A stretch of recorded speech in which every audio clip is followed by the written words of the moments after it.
아마 이 세상을 살아가는 모든 사람들, 모든 현대인들이 무언가를 염려할 거예요. 그렇잖아요.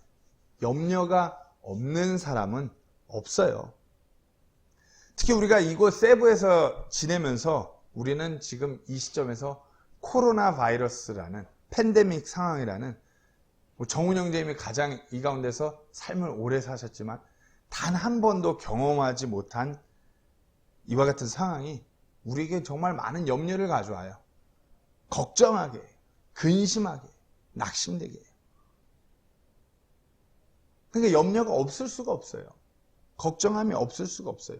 염려는 사전적인 의미로 앞일에 대하여 여러 가지로 마음을 써서 걱정함, 아니면 또는 그런 걱정을 사전적 의미로 염려라고 그래요. 즉 다시 말해서 간단하게 미래에 무슨 일어날 것 같은 그런 상황을 막 정말 그거에 신경을 곤두세우는 거예요. 오늘 우리 그 본문에서는, 영어 성경에서는 그래서 이렇게 염려라는 것을 be careful이라고 영어 단어가 사용되어 있어요. 우리가 뭐 be careful 그러면은 흔히 영어로 뭐라고 그러죠? 그렇죠. 조심해. 주의를 기울이라는 거. 앞으로 일어날 어떤 일에 대해서 좀 더 경각심을 가지고 위험한 일을 대비하라고 할 때 우리가 be careful이라고 그래요. 염려. 그러니까 상황이 어려우면 어려울수록 염려가 많아져요. 염려는 이전이나 지금이나 정말 뭐 성경 속에 나오는 성경의 우리 믿음의 선배들이나 지금 이 사람이나 이 땅에서 육신을 입고 살아가는 사람들이라면 누구에게나 염려가 있어요. 심지어는 예수님을 따르는 제자들도 자기들의 앞날에 대한 염려가 가득했어요. 마태복음 6장 25절 34절을 제가 읽겠습니다. 그러므로 내가 너희에게 이르노니 너희 생명을 위해 무엇을 먹을까 혹은 무엇을 마실까 너희 몸을 위해 무엇을 입을까 염려하지 말라. 생명이 음식보다 소중하지 아니하며 몸이 옷보다 소중하지 아니하냐. 34절입니다. 그러므로 내일을 염려하지 말라. 내일이 자기 것들을 염려할 것이요 그날의 악은 그날의 족하니라. 예수님의 제자들도 예수님을 따라다니면서도 우리가 어떻게 먹고 마시고 어떻게 무엇을 입으면 살아남을까 그 염려가 가득했어요. 출애굽기이면 구약의 백성들도 그렇게 하나님의 인도로 이집트의 속박으로부터 탈출한 그 백성들도 하나님이 막 낮에는 구름 기둥, 밤에는 불 기둥, 만나를 내리시면서 막 그렇게 인도하고 계시는데도 염려가 가득한 백성이었어요. 예나 지금이나 이 육신을 입고 있는 사람들이라면 염려를 할 수밖에 없고 때로는 그 염려가 마음을 짓눌러서 우리를 무너지게 하는 것이에요. 그렇잖아요. 이 코로나 상황에 상황이 우리를 무너지게 만드는 것이 아니라 우리 소위 그러잖아요. 멘탈이 무너져서 무너진다고. 상황이 안 좋아서 무너진 게 아니라 그 사람 마음이 염려에 너무 눌리다 보니까 극단적인 선택을 하는 거예요. 그렇잖아요. 상황이 아무리 어려워져도 마음만 단단히 먹고 있으면 얼마든지 일어나고 얼마든지 버텨낼 수 있어요. 근데 그 염려가 마음을 짓누를 때 그것을 감당하지 못하니까 쓰러지는 것이에요. 염려란 헬라어로 보면은 그 의미가 나누어진다라는 의미를 갖고 있어요. 즉 다시 말해서 염려란 그 마음의 근심으로 인하여서 하나님으로부터 나눠지게 됩니다. 하나님 한 분에게만 집중하는 거에서 그것을 분리되게 하는 것이에요. 염려가 커지고 그것에 사로잡히면 사로잡힐수록 하나님보다는 내가 염려하는 부분에 자꾸만 더 신경이 가요. 하나님으로부터 자꾸 분리되는 것이에요. 즉 염려는 불신앙으로 하나님을 신뢰하지 않게끔 하는 것으로 연결되는 것이에요. 때문에 하나님의 말씀은 앞으로 일어날 일에 대해서 염려하지 말라고 권면하는 것이에요. 염려는 우리를 하나님으로부터 분리시키고 결국 우리가 무너지게끔 하는 것이에요. 우리가 여기 세부에서 지내면서 한번 생각해 보세요. 많은 사건들이 있어요. 여기 한인들도 그 염려함 때문에 많은 사건들이 있었어요. 소위 한때 그렇게 세상 말로 잘 나갔다는 분들이 코로나가 터지고 몇 개월이 지나지 않아서 막 극단적인 선택을 하는 사람들도 있었고, 막 몇 개월이 지나고 지나자 이 코로나 상황이 막 계속 이어지자 사람들이 엄청나게 센시티브하게 반응하고, 누가 툭 건드리면 마치 터질 것 같은 그런 시험폭탄처럼 막 누군가는 극단적인 선택을 하고 누군가는 극단적인 선택으로 다른 일들을 해야 하는 사람들도 있었어요. 왜죠? 염려 때문에. 우리도 상황이 어렵기 때문에 염려하며 한숨을 푹푹 쉬며 무너지기 일쑤예요. 저도 똑같아요. 많은 날 염려하며 보내요. 가져가고 떨어져 있는 이 시간들이 이 상황이 고무적으로 변하는 것이 아니라 막 더 악화될까 노심초사, 매일같이 무슨 뉴스도 검색하고 이민국 홈페이지 들어가서 기사 검색하고. 근데 생각해보면 아무리 그렇게 염려한다고 한들 상황이 변하는 건 하나도 없어요. 내가 수천 번 수백만 번을 염려한다고 한들 이 상황이 변하는 건 없어요. 그저 내 자신 안에서 하나님을 향한 불신앙만 더 커지게 하는 것이에요. 염려라는 것이. 그리고 육체적으로 염려가 커지면 커질수록 극심한 스트레스로 인해서 이건 의학적으로 밝혀지고, 염려, 걱정이 커지면 커질수록 각종 질병이 따라오게 된대요. 호르몬 분비가 변화하고 체온이 바뀌고, 때문에 누군가는 우울증이 오고, 요즘 많이 이슈가 되는 장애 중 하나는 공황장애가 오고, 공황장애는 갑자기 극도의 두려움과 불안을 느끼는 불안장애의 일종이에요.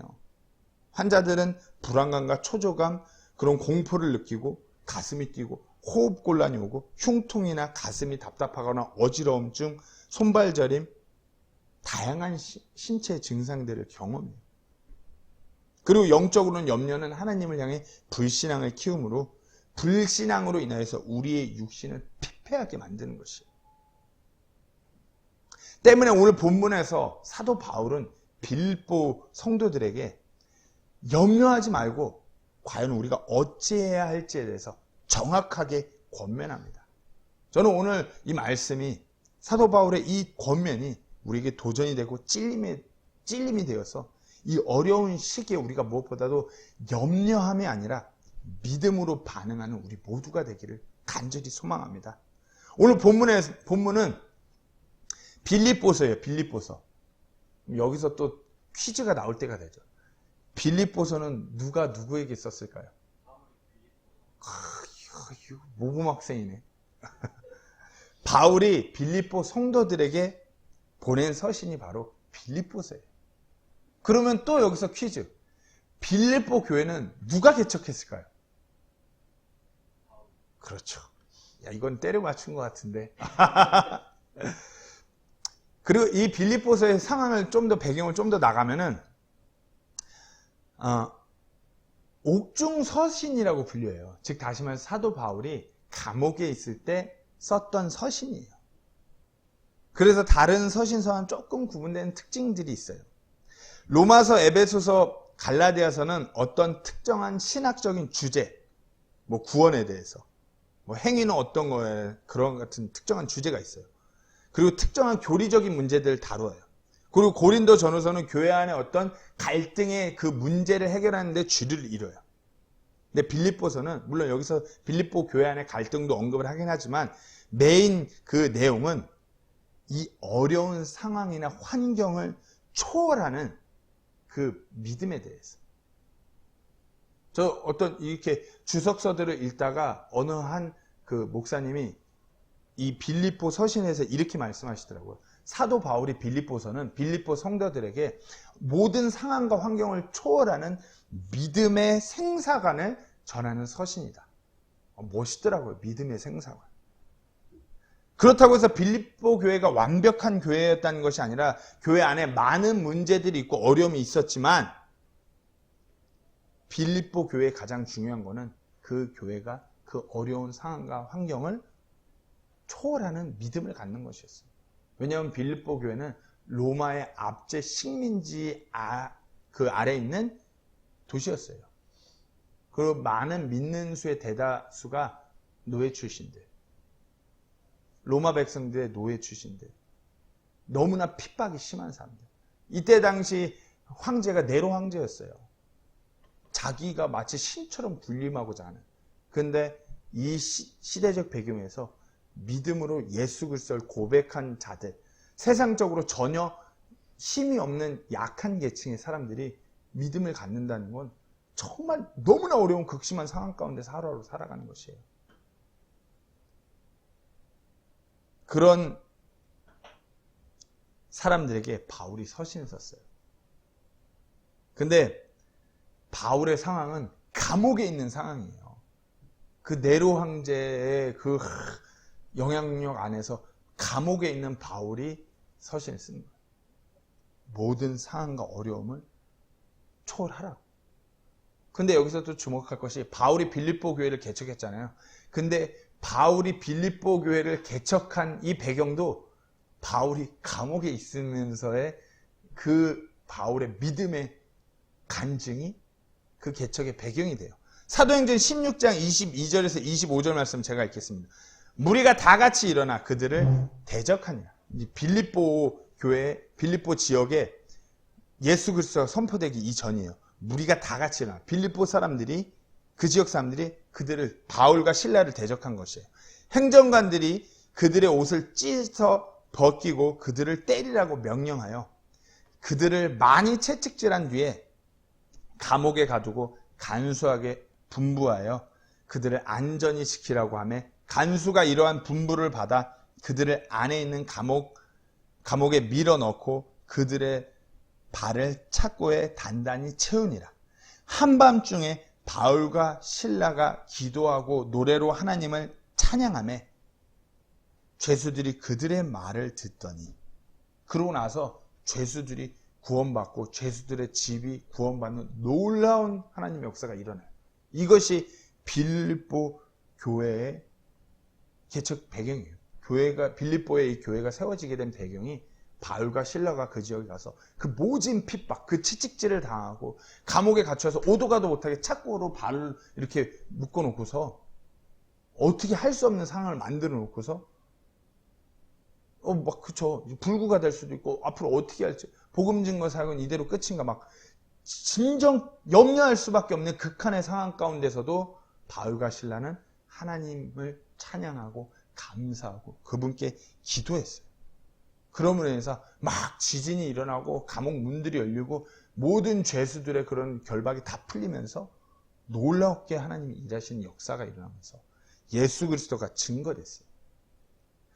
바울이 빌립보 교회에 오늘 본문에서 권면하면 이 권면이 그들에게 진정 찔림이 되고 도전이 될 수 있는 것은 이 서신을 쓴 바울이 어떤 믿음의 사람이라는 것을 이 빌립보 성도는 누구보다 잘 알았어요. 바울이 전하고자 하는 어찌 보면 이 믿음의 생사관, 바울이 전하는 이 서신에서, 이 권면에서 빌립보 성도들은 그 바울을 기억하는 것이죠. 바울이 그 극한의 상황에서 염려가 아니라 이렇게 행동했던, 이 간증을 가지고 있던 바울이 우리한테 이렇게 말하는구나. 하물며 바울은 지금 이 시각에도 감옥에 있는데 우리를 위해 기도하며 우리에게 이렇게 서신으로 권면하는구나. 어찌 보면 그리스도인으로 하루하루 숨쉬고 있는 것 자체가 빌립보 성도들, 인간적으로 봤을 때 염려 그 자체에 있을 수도 있어요. 아무것도 능력이 없고 아무것도 할 수 없는, 정말 사회에서 제일 낮은 계층의 사람들, 거기다가 예수 그리스도를 믿는다는 그것으로 인하여서 그냥 물건 취급받는 것이다 못해 아주 그냥 버러지 같은 취급을 받는 것이에요.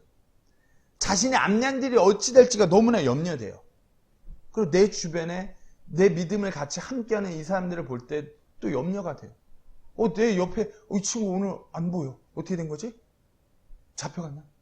예수님 믿는다고 뚜띠로 맞다 죽은 거 아니야? 염려가 되는 것이에요.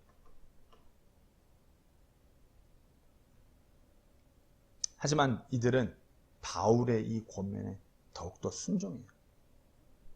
감옥에서 채찍질 받고 어찌할 수 없는 그 두려움과 공포, 염려가 가득한 상황에서 하나님을 찬양했던 그 바울, 그리고 지금도 감옥에 있으면서도 우리에게 이 상황 가운데 어찌해야 할지 그 해결책을, 그 권면을 주는 바울. 바울이 그 권면에서 먼저 이렇게 전합니다. 아무것도 염려하지 마라. 오늘 본문 6절 말씀의 시작이 이렇죠. 아무것도 염려하지 말고. 여기서 빌립보 성도들의 염려가 무엇이겠어요? 두 가지 염려예요. 먼저는 자신들의 그 앞날에 대한 염려예요. 로마의 식민지로 로마의 압제 가운데 있는 이 빌립보, 로마의 황제 네로, 그 사람이 내가 주다, 응? 내가 신이다 이렇게 대접받아야 되는데 당신은 신이 아니야. 우리 주 예수 그리스도만 만왕의 왕 되시고 우리를 구원한 유일한 구원자라고 그와 같은 믿음의 고백으로 살아가는 이들, 답이 없는 삶이에요. 매 순간순간 염려될 수밖에 없어요. 근데 빌립보서를 쫙 읽어보면 이 빌립보 교회 성도들은 자신의 상황이나 자신들 앞에 다가올 앞날에 대한 염려가 그렇게 큰 것 같진 않아요. 우리 눈으로 봤을 때 이들의 상황은 염려 그 자체인 상황인데 자신들의 앞날에 대한 그 상황, 앞날에 대한 그 어떻게 될지 그것을 그닥 염려하는 것 같지는 않아요. 하지만 그 지금 아무것도 염려하지 말라고 할 때 이와 같은 염려도 들 수 있고, 또 다른 염려는 다른 이들의 앞날에 대한 염려예요. 즉 다시 말해 내 형제들의 앞날에 대한 염려인 것이에요. 빌립보 성도들의 상황이 진짜 어려워요. 그것이 분명해요. 근데 이 빌립보 교회 성도들은 자신의 그 상황, 자신의 앞날을 염려하기보다는 하나님의 일을 위해서 일선을 앞장서서 헌신하는 그와 같은 내 지체, 내 형제들에 대한 염려가 더 큰 성도들이었어요. 빌립보서를 한번 조금 몇 구절을 읽어보면 빌립보서 1장 12절 13절에 바울이 이렇게 얘기하죠. 그러나 형제들아, 내게 일어난 일들이 도리어 복음을 진전시키는 기회가 된 줄을 너희가 알기를 내가 원하노라. 그리하여 그리스도 안에서 내가 결박당한 일이 온 궁궐 안과 다른 모든 곳에서 드러나게 되었고, 그러니까 빌립보 성도들은 바울이 감옥에 막 선교여행을 하면서 복음을 전하면서 예수 그리스도를 증거하고 교회를 세우고 다니면서 감옥에 갇혔다는 소식을 들었는데, 하나님 어찌 이럴 수 있어요? 그렇게 예수 그리스도를 증거하기 위해서 교회를 세우기 위해서 이렇게 다니는 바울에게 어찌 이런 일이 생길 수 있어요? 막 염려하니까 바울이 이렇게 보면, 아니야, 내게 일어난 이 일들이, 내게 일어난 이 핍박이, 이 고난이 오히려 복음을 진전시키는 기회가 되었어. 그걸 너희가 알아야 돼. 이것은 염려할 일이 아니야. 빌립보서 4장 10절에 오늘 본문 뒤에 그러나 내가 주를 크게 기뻐한 것은 너희가 나를 돌보려 하는 것이 이제 마침내 다시 활기를 띄었기 때문에. 빌립보 성도들은 자신의 상황이 그렇게 어려움에도 하나님의 일을 하는 사도 바울을 어떻게든 돕고자 늘 그들의 초점이 하나님의 일을 일선에서 하는 그 바울에게 있었어요. 빌립보서를 읽어보니까 사도 바울이 계속해서 자기에게 일어난 일은 정말 복음을 위해, 그리고 내게 있는 이 고난, 나를 능하게 하신 그리스도 통해서 내가 모든 거 다 할 수 있어. 이런 거 아무 문제가 아니야. 거듭 서신에서 이렇게 얘기해요. 왜? 빌립보 성도들이 그렇게 하나님의 일을 위해 나아가는 바울에 대한 염려가 컸기 때문에. 계속해서 자신들이 아는데 빌립보에서 교회를 세울 때도 그랬고 계속 바울에게 이런 일이 일어나니까 염려가 되는 것이에요.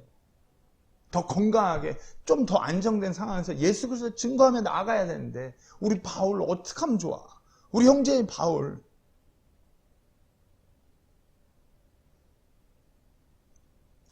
바울은 그러면서 이렇게 권면하는 거죠. 너희가 나를 위해서 이렇게 염려하는 것도 진정 감사한 것임을 내가 알지만 그와 같은 염려 또한 하지 말라 이거예요. 아무것도 염려하지 마라. 심지어는 다른 이들, 내 형제를 위하여 염려하는 것일지언정 그것도 그리하지 말라 이거예요. 그 또한 하나님으로부터 분리되는 불신앙으로 연결될 수 있기 때문에 아무것도 염려하지 말라는 바울의 권면인 것이에요. 그렇잖아요.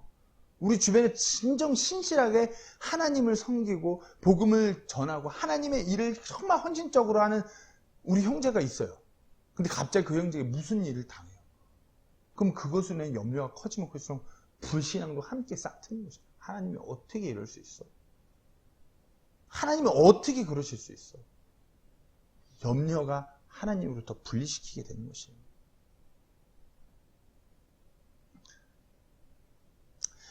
우리가 이 빌립보서 4장 6절 7절을 많은 그리스도인들이 이 구절을 정말 많은 경우 인용하면서 얘기해요. 막 걱정 근심이 많으면 아무것도 염려하지 말라 그랬다. 사업이 안 풀리는 거 아무것도 염려하지 말라. 내 삶에 무슨 일이 내 뜻대로 될 때 아무것도 염려하지 말라. 물론 틀린 말이 아니에요. 근데 어찌 보면 상당히 미성숙한 그리스도인의 자세가 아닐까 싶어요. 내 삶에 그 앞날을 무슨 일에 하나에 벌벌 떨고 있어서 이 구절을 인용하는 것. 빌립보 성도들은 그 어려운 상황 가운데서도 하나님의 일을 하는 그 바울에 대한 염려가 커서 바울이 이렇게 권면한 것이었는데, 우리는 어찌 보면 우리 상황에서 작은 어떤 내 상황, 내 어려운 문제, 어찌 보면 작은 문제, 어찌 보면 아무 생각을 달리하면 얼마든지 내가 이겨낼 수 있는 그와 같은 문제임에도 불구하고 벌벌 떨고 염려하면서 아무것도 염려하지 말라고 했어요. 물론 아무것도 염려하지 않는 것에 포함되죠. 하지만 너무 미성숙한 그와 같은 그리스도인의 모습으로 그렇게 나아가는 자세는 아닌 것이에요. 우리 삶은 어떤가요? 우리도 우리의 염려에 대해 한번 돌아보기 원해요. 염려가 없을 수는 없어요. 있잖아요. 근데 우리의 염려는 어떤가요? 코로나 상황 가운데서 우리의 염려는 무엇인가요? 그렇잖아요. 경제적인 어려움에 대한 염려. 계속 이렇게 나갈 것인가? 이런 염려. 앞으로 어떻게 먹고 살아야 되나? 이와 같은 염려. 물론 이와 같은 염려 다 하지 말아야 되는 거 맞아요. 근데 좀 부끄러운 것 같아요. 우리도 성도고 우리도 교회인데 우리는 어찌하여 내 개인적인 내 앞날에 대한 염려만 이렇게 가득한 것인지, 사도 바울이 이런 우리의 염려를 보면 뭐라고 권면할까요? 물론 아무것도 염려하지 말라고 권면하겠죠. 하지만 아무것도에 포함되는 우리의 어찌 보면 주된 염려는 너무나 부끄럽고 미성숙한 염려예요. 진짜 어찌 보면 자기의 앞날만 염려하는 그와 같은 염려는 그 자체가 어찌 보면 불신앙이에요. 너무나 미성숙한 믿음이에요. 바울과 이 빌립보 성도들의 염려는 어찌 보면 좀 성숙한 염려였어요. 그런 염려였음에도 불구하고 불신앙으로 이어질 수 있기에 아무것도 염려하지 말라고 권면한 것이었어요. 아무것도 염려하지 말고 나의 앞날이나 내 주변 형제의 앞날이나 염려할 것이 못 돼요. 왜냐하면 우리에겐 복된 소망이 있잖아요. 우리가 설령 이 세상에서 힘들게 하다가 떠난다고 하여도 우리에게는 이 짧은 삶이 아니라 영원한 영화로운 삶이 약속되어 있어요. 우리에겐 복된 소망이 있어요. 궁극적으로 염려할 것이 아니란 말이에요. 계속 나가겠습니다. 아무것도 염려하지 말고, 바울은 아무것도 염려하지 말고 하나님께 알리라고 했어요. 하나님께 알리라고. 6절을 다시 한번 읽겠습니다. 아무것도 염려하지 말고 오직 모든 일에서 기도와 간구로 너희가 요청할 것을 감사와 더불어 하나님께 알리라. 어떻게 알리라고요? 기도와 간구 그리고 감사로 하나님께 알리라고. 세상에 많은 사람들 염려가 생기면 염려를 어떻게 보면 좀 잊어버리기 위해서 세상적인 많은 방법을 동원해요. 누군가는 술을 마시고, 누군가는 쇼핑을 하고, 누군가는 몸이 부셔질 듯이 운동을 하고, 누군가는 여행을 하고, 누군가는 요즘에 그 유행이 그거래요. 불멍이라고 들어보셨어요? 불멍? 그렇죠. 스트레스가 너무 과하고 염려가 과하면은 캠핑장 가서 불을 핀 다음에 멍하니 불을 보고 있네요. 그러면 염려가 없대요. 그래서 불멍이 유행이래요. 그래서 캠핑장 가서 사람들이 다 불 펴놓고 그게 뭐 하는 건지 불 펴놓고 불을 멍하니 쳐다보고 있대요. 그러면 순간에 염려가 잊혀진다고. 근데 한번 생각해 보세요. 그 순간을 지나고 나면 내가 다시 현실로 들어오면 순간 염려가 깜빡였다가 다시 들어오니까 더 큰 염려, 더 큰 부작용으로 와요. 염려를 잊어보려고 확 진탕 술 마시는 사람은 다음날 카드값 고지서와 숙취와 함께 부작용이 오죠. 뭐 있겠다고 쇼핑 막 바리바리 인터넷에서 막 쏟아제낀 사람들 결제 날이 다가오면 그 부작용이 엄청 크죠. 운동 막 뭔가 잊어버렸고 씩씩대면서 막 운동했던 사람들 그 다음날 엄청 관절이 아파갖고 그런 부작용이 와요. 더 큰 염려를 만드는 거였죠 보면. 우리 마음 안에서 시작되는 그 염려, 그것을 해결할 수 있는 궁극적인 방법은 우리 주님뿐이라는 거 우리가 분명히 아셔야 돼요. 절대로 세상적인 방법으로 우리 마음 안에서 올라오는 그 염려를 해결할 수 없어요. 베드로전서 5장 7절은 이렇게 말합니다. 너희의 모든 염려를 그분께 맡기라. 그분께서 너희를 돌보시리라. 우리가 우리 속에서 염려할 것이 아니라 하나님께 알려드리는 것. 이것이 그분께 맡기는 것이에요. 그리고 그분께서 돌보시는 것이에요. 이것이 염려에 대한 궁극적인 해결책인 것이에요. 바울은 하나님께 알리는 것에 대해서 세 가지 요소. 기도, 간구, 감사 이렇게 얘기했어요. 먼저 기도. 기도와 간구 동일한 표현 같지만 바울이 여기서 말한 기도란 하나님께 경배와 찬양을 받아 마땅한 그분께로 나아가는, 그분께로 향하는 것, 그것을 기도라고 얘기하는 것이에요. 아무리 상황이 어렵고 힘들어도 높임 받아 마땅한 그분께 나아가는 것, 그 대상이 누구인지를 기억하는 것, 그와 같은 고백을 하는 기도. 이 세상 만물을 창조하시고 주관하시고 우리를 구원하시는 우리 주님, 찬양받기 마땅한 우리 주님, 그분을 되새긴 고백하며 나아가는 기도. 그것이 되새겨질 때 염려가 가시는 것이에요. 그렇잖아요. 내가 고백하고 내가 나아가는 나의 주님이 바로 이와 같은 분. 그러니까 기도가 필요한 것이에요. 그 다음 간구. 필요한 것을 아뢰는 것이에요. 하나님, 제가 이렇습니다. 제가 힘듭니다. 이 문제를 어찌합니까? 내 사랑하는 형제가 지금 상황이 이런데 하나님 어찌하면 좋겠습니까? 도와주십시오. 물론 하나님께서는 우리의 모든 이 필요, 그걸 아세요. 간구 안 해도 하나님께서 아세요. 제가 늘 강조하죠. 말하지 않아도 알아요. 이거 다 거짓말. 하나님께서 다 아신다고 해서 우리가 말하지 않아도 알아요. 이건 아니라고. 우리의 어려움을 주님께 토로하는 것. 막 우리의 그 필요를 간절하게 하나님께 부르짖는 것. 그렇게 해서 하나님께서 우리를 돌보시는 것이에요. 염려를 그분께 맡기는 것이에요. 그렇잖아요.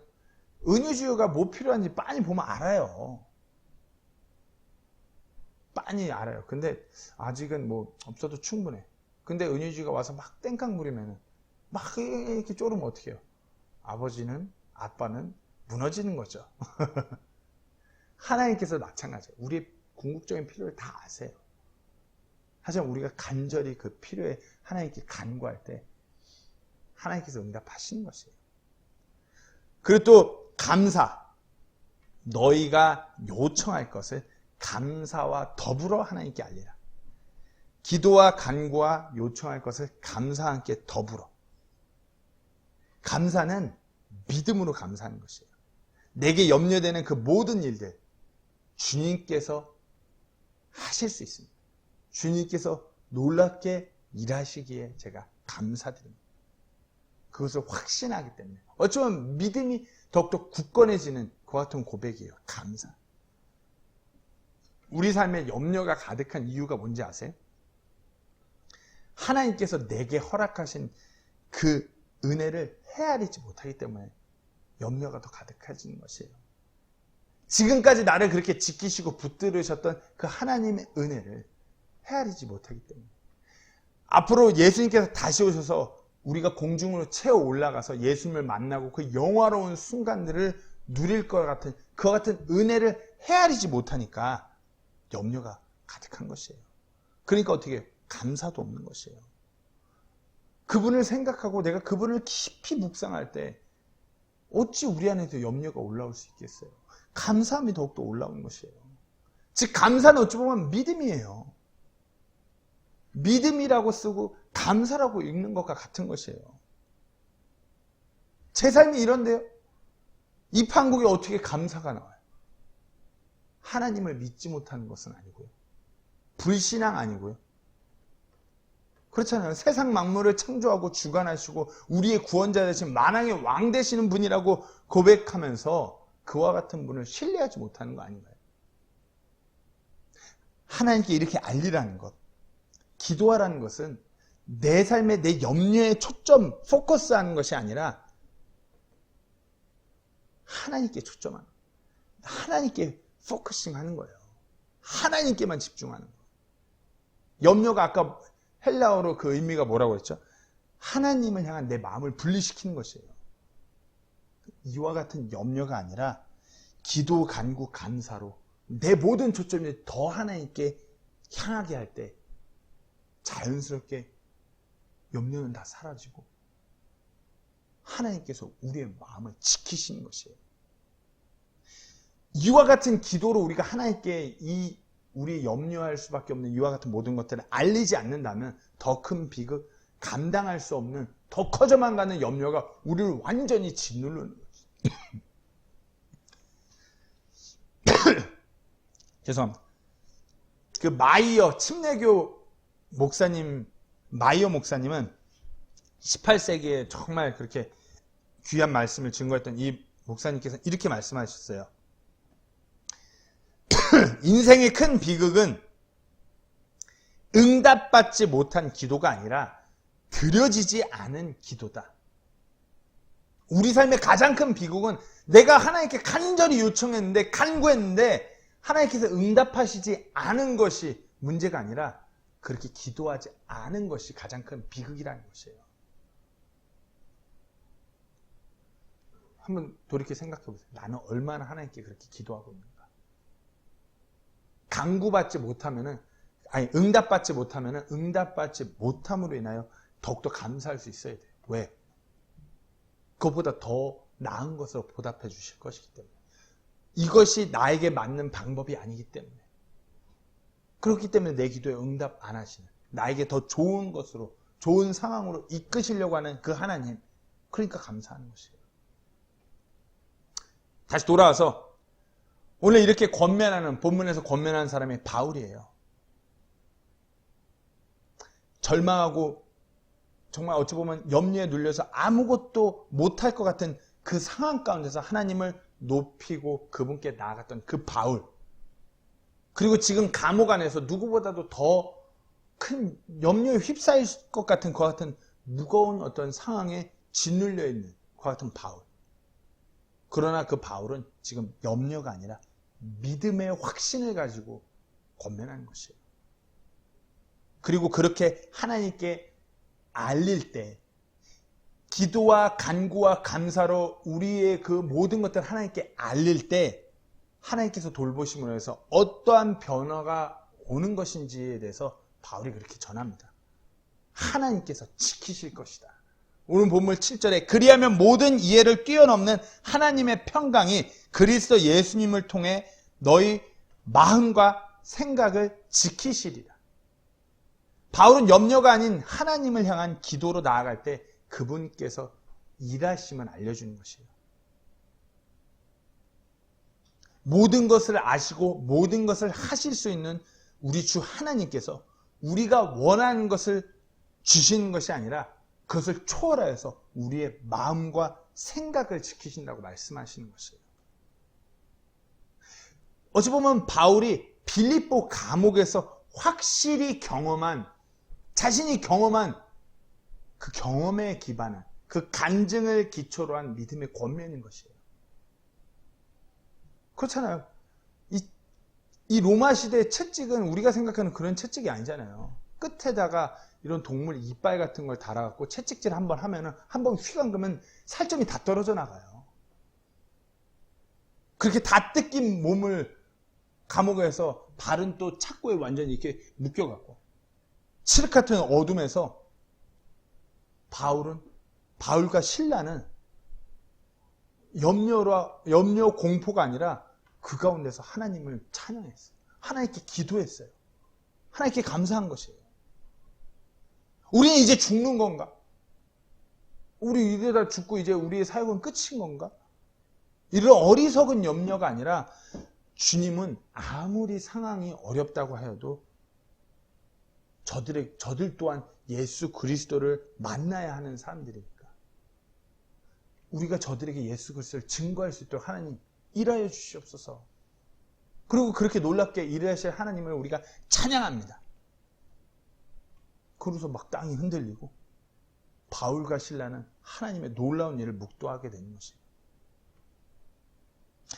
다시 한번 말씀드리면 바울은 일반적으로 하나님께 기도하면 하나님께서 응답해 주신다는 그와 같은 교훈을 말하지 않았어요. 예수 그리스도를 통한 그 평강을 통해서 우리의 마음과 생각을 지킬 것이라고 말했어요. 보통 많은 성도들은 현재 내가 가진 문제가 해결되면 내 마음의 염려가 사라지고 어떤 그 평강이 찾아올 거라고 착각해요. 그래서 기도할 때 모든 포커스가 그 문제 해결에만 쏠려요. 하나님 이거 이렇게 해결해 주세요. 하나님 지금 이 상황에서 이 사업이 내 아들의 취업 문제가 진학 문제가 사업 프로젝트가 성공해서 좋은 대학 가서 좋은 직장 가서 좋은 배우자 만나서 이와 같은 기도는 이 일들이 내가 생각한 그대로 이루어질 때까지 똑같은 기도를 반복하면서 더 큰 염려를 수반하게 되어 있어요. 내가 생각한 대로 이렇게 안 되고 있는데 하나님 왜 그러시지? 어떡하지? 이러면 안 되는데 어떡하지? 왜요? 문제에만 초점하기 때문에 더 큰 염려를 가져오는 것이에요. 하지만 하나님께서 우리가 모든 그와 같은 것들을 하나님께 알리고 문제가 아닌 하나님께 온전히 포커싱해서 우리의 모든 초점이 하나님을 향한다면 그래야 해서 하나님께서 우리의 마음과 생각을 지키신다라면 그 어떠한 상황이 온다 하여도 그 고난의 시간을 초월할 수 있는 어쩌면 그 믿음의 생사관을 우리가 가지게 되는 것이에요. 하나님의 평강을 통해서 그리 되는 것이에요. 한 도시에서 평강이라는 주제로 미술 경연대회가 열렸어요. 거기서 최우수 그림으로 뽑힌 그림은 이래요. 비바람 막 폭우가 막 치는 그런 큰 나무가지에 있는 새 보금자리를 그린 그림이 평화, 피스란 주제의 그 미술 경연대회 최우수 작품이에요. 바깥에서 퍼붓는 그 비와는 대조적으로 어린 새가 보금자리에서 그 평온을 누리는 그 모습이 심사위원의 마음을 움직였던 것이에요. 너무나 어려운 상황 가운데서 우리가 염려가 아니라 기도로 그분께 알리면서 그렇게 나아갈 때 하나님께서 허락하시는 그 평강이 우리의 생각과 마음을 지키게 할 때 아무리 세상에 막 비바람이 폭우가 막 허리케인이 막 쳐도 우리는 평온한 것이에요. 우리는 흔들리지 아니하는 것이에요.